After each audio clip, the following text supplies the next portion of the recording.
When Genshin Impact was revealed, the response was, let's call it mixed. People were quick to point out that the game looked a lot like The Legend of Zelda Breath of the Wild, and a fair few even protested against it. I, on the other hand, was just excited to play a Breath of the Wild style RPG. I also played Chinese developer miHoYo's previous effort, Honkai Impact 3rd, on mobile devices, and I liked it well enough. The only reason I stopped playing Honkai Impact 3rd is because it didn't have any controller support on iOS. So once Genshin Impact was announced for consoles, I knew I was in. But before we dive into this review, be sure to subscribe and click the bell icon to get updates whenever I post new videos. You can also check out my other content, which will be annotated at the end. Now let's find out if Genshin Impact is any good. How does it compare to Breath of the Wild, and how does it stand on its own 2 feet? This review and the related footage is based on digital retail copies of the game for the PlayStation 4, iOS, and PC. We should head off. Let's get going! First and foremost, Genshin Impact is a mobile game. Sure, it's on consoles and PC, and it was aiming to be a console-quality game. Nonetheless, Genshin Impact is, by design, a free-to-play mobile game. As such, it has a number of mobile gaming's most prominent features, as well as some of its most annoying quirks. The story is pretty good, all things considered. Genshin Impact bursts out of the gate at a rapid pace. You choose between a male and female sibling. An evil goddess kidnaps the sibling you didn't pick, and then you're off to the races. In your search for your kidnapped sibling, you decide to help people around the world of Teyvat, which ultimately puts you in contention with the villains hiding in the shadows. It's your typical RPG affair, and it's certainly good, but like most mobile games, Genshin Impact's story is paced rather unevenly. It hits players fast and hard with all the goodies right away, then slows progression down to a trickle. By free-to-play standards, the tempo isn't too bad, it's at least manageable. Usually these free-to-play games make it so annoying to progress naturally that you either have to buy stuff with real money to blitz through the campaign, or you'll have to do 10,000 side quests just to get enough XP to continue the story. And yeah, Genshin Impact has its starts and stops that, at times, just butcher the story's momentum. You'll be forced into doing side activities simply to boost your adventurer rank so that you can continue the main campaign. I don't have a problem with side quests, obviously. I mean, just look at any of my past videos. But it does get excessive in these free-to-play games. If I had to draw a non-mobile / non-free-to-play comparison, I'd say Genshin Impact's pacing is about on par with Assassin's Creed Odyssey. So the main boon for Genshin Impact then is that it doesn't cost any money. I hope you don't get tired of hearing about how the game is free, because that's gonna come up quite a bit. Speaking of money, of course Genshin Impact has microtransactions. You spend real money to buy in-game premium currency, which you then use to buy stuff. In Genshin Impact's case, you primarily buy gacha-style loot boxes. I did 2 of the 10-drop rolls, which gave me a bunch of gear and a couple of party members. To be upfront though, I didn't spend any money on Genshin Impact. I don't particularly care for gacha mechanics, so I pretty much never buy into them, but I won't begrudge a game just because it has gacha. Besides the adventurer rank, I think what's going to gate people off the most is the leveling system. You can only reach a certain level before needing to ascend a character, which requires certain materials. Once you ascend, you can keep leveling up to the new threshold, but then you'll be stuck again unless that character can ascend once more. You also have to do the same for your gear. It's a typical system seen in a lot of mobile RPGs. Other aspects also feature your standard mobile interface. Certain actions require stamina costs, which regen over time. Item crafting and dispatch missions both require waiting real-world time to complete, the usual suspects.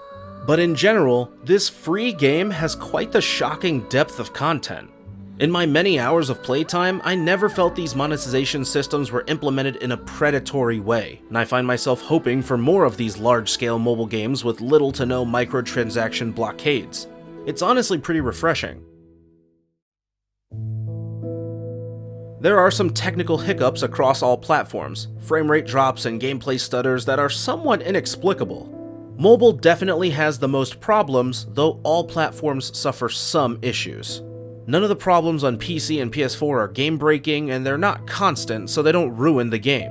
But the problems are regular enough that they're rather annoying. I can't even make sense of it sometimes. I'll be fighting enemies and the frame rate is fine, but then the game will stutter when I'm just running around doing nothing or watching a cutscene. Okay.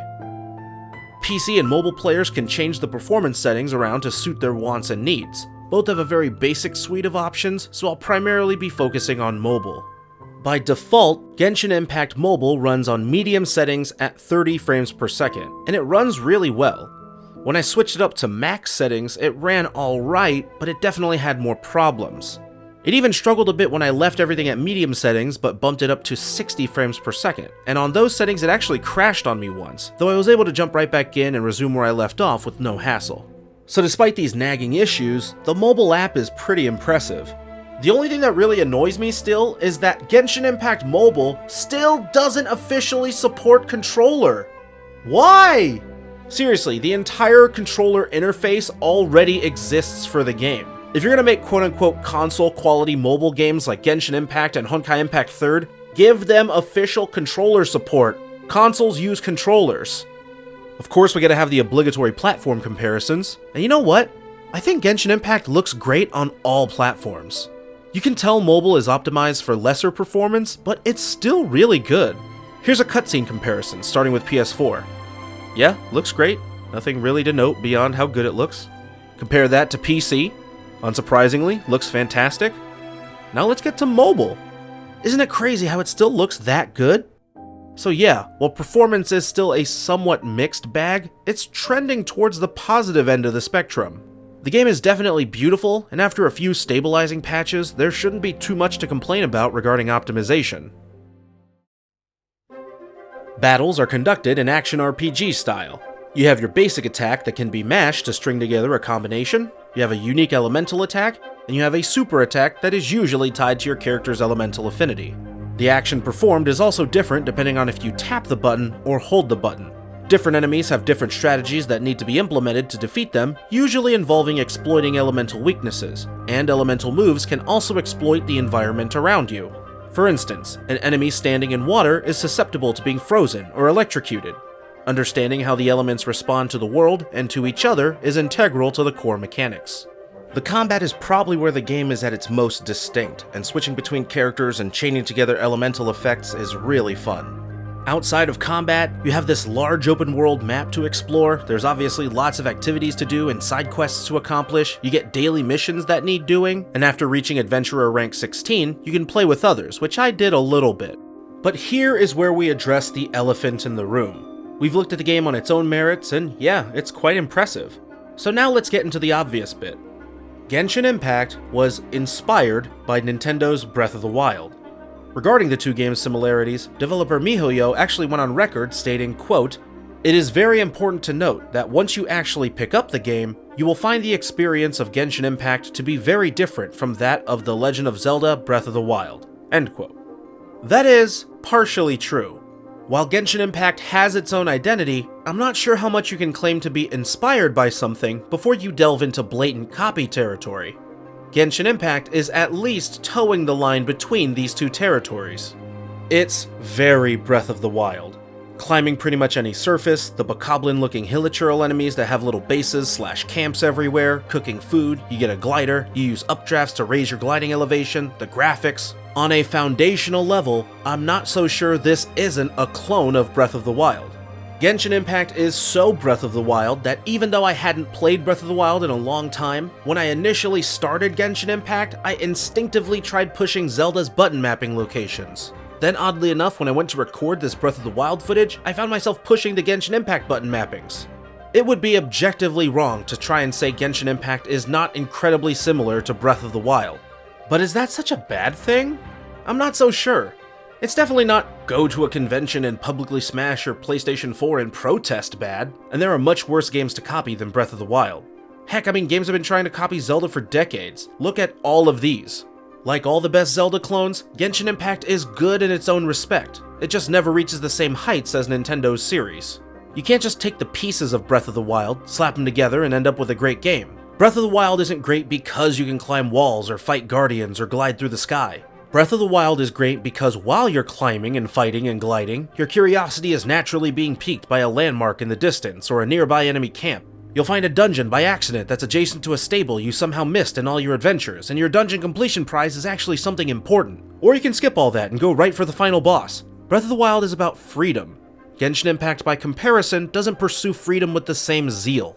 It's also not as finely detailed as Zelda. Rainy weather doesn't make you slip while climbing, you can't cut down a lot of the shrubbery. Little differences like that come to the fore when making direct comparisons between the two games.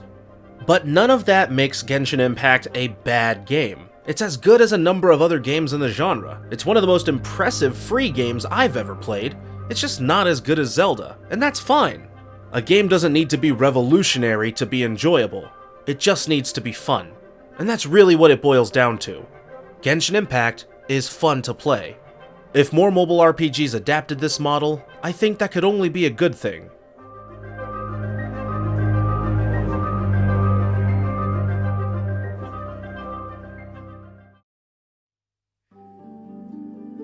There's a lot to unbox about Genshin Impact. It's got great production values, gorgeous art, a big open world map, and a lot of variety. The story is pretty good if you can forgive the design model's inherent pacing issues, and the core gameplay has a nice rhythm to it. Yeah, it's got technical problems across all platforms, with mobile suffering the most, and like many Zelda clones before it, Genshin Impact does not match the quality of its muse. But I still find myself dumbfounded that a game like this even exists. A massive, contiguous, free-to-play, open-world, China-made JRPG for consoles, PC, and mobile that doesn't have predatory microtransactions, looks and sounds this good, and is generally fun to play. If it were 20 or 30 bucks, I'd still recommend it.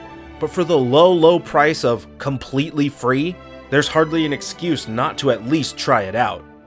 Just remember to keep your expectations in check. Genshin Impact earns a 7 out of 10. Be sure to subscribe and hit the bell icon to get notified whenever I post new videos, and check out the playlists on screen. Thanks!